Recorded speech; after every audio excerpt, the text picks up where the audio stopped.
Sometimes we have reasons why we do things, and sometimes we don't. As for me, I had two reasons why I chose to study abroad in Thailand. First, I wanted to visit and learn about the Thai school because one of my career goals is to teach in a Hmong village in Thailand.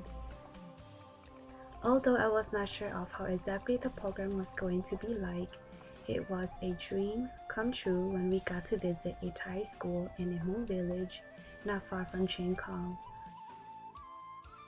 Secondly, I wanted to go back and see my birth country. My reasons to Thailand were met, but of the many things that I learned, experienced, and took away from the trip, there is one phrase that challenged me to reflect what I saw and experienced. In Chiang Mai, we got to visit Wat Son Duc. There, we got the opportunity to chat with monk Prakeke. I was reminded again that Buddhism is not a religion but a way of life. Our time with Prakeke was also one of my favorites because most of the things that he shared resonated with me. The one phrase, 3 words, that Prakeke said that not only challenged me to reflect about all the things I experienced, but also suggested how I should live the moments in Thailand was one day life. One day life. I find it to have multiple meanings as it depends on the context of things and the perspectives of people. In fact, I find it to be troubling or contradicting too.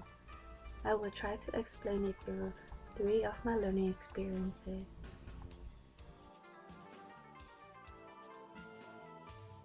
First, let me start with the Child Safe Workshop in Bangkok.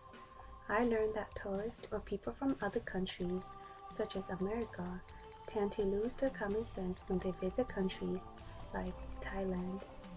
Actually, they tend to do more kind acts, such as giving money to children beggars and visiting orphanages. There is nothing wrong with that. We may need more of that actually. However, foreigners or tourists lose their common sense in that they often forget to stop and think about the long-term effects of their one-day life act. For example, tourists giving money to child beggars or buying things from children in the streets. Hungry children melt our hearts, so we tend to help and comfort them. But if we only help them one time or one day by giving them money, then we are actually perpetuating the cycle of street begging children. The begging and selling are not one-day life activities because when children received money from begging or selling things, they will continue to beg and sell. I believe that children are not born to beg and sell things on the street. They are to be sheltered, educated, dreamed big, and achieved great things. Therefore, one must think about the long-term effects of such kind act because it affects the future of the children. Also, one should find the best and respectful ways to help children, families, and others before committing any kind act. A one-day life with any children is unsafe.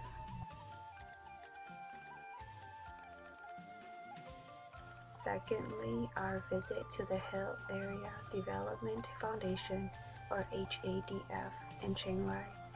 This non-governmental organization, or NGO, was established in 1985 to work with Hill tribe communities that focuses on community education and strengthening community organization, sustainable agriculture, and environmental conservation, women participation, prevention and control use of drug abuse, and networking.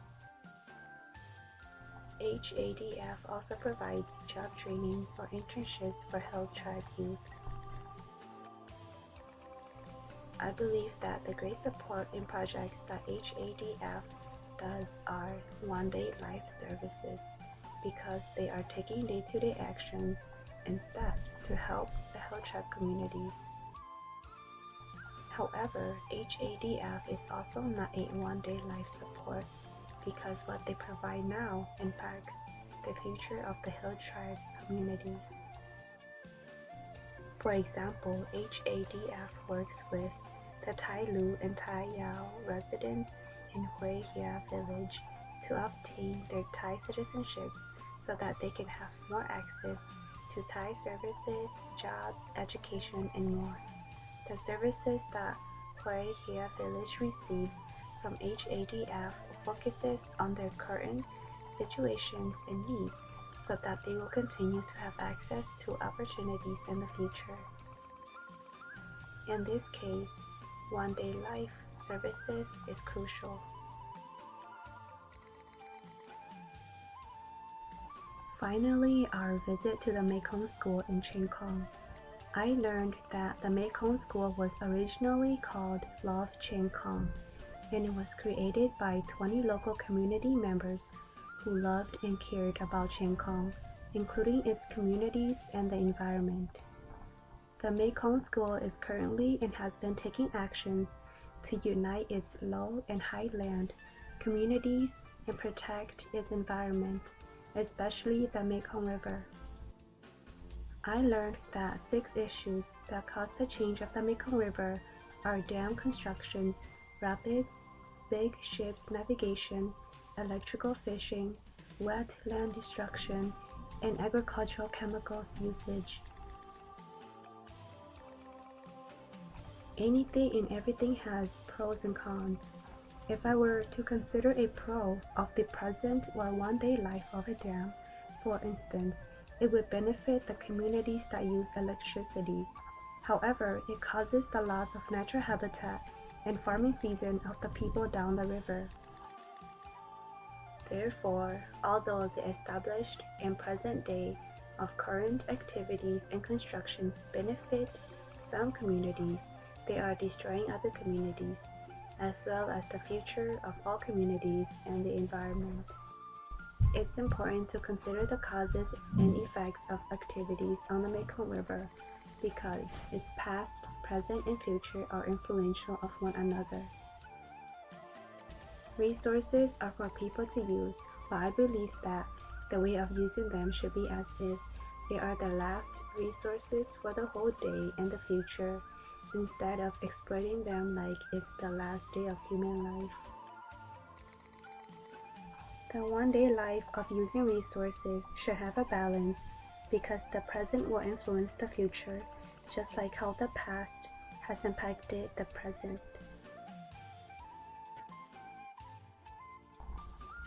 From the first day to the last day in Thailand, all the things I learned and experienced can be argued and not argued as one-day life. Most importantly though, I believe that life would be more valuable for me if I were to take it as a one-day life.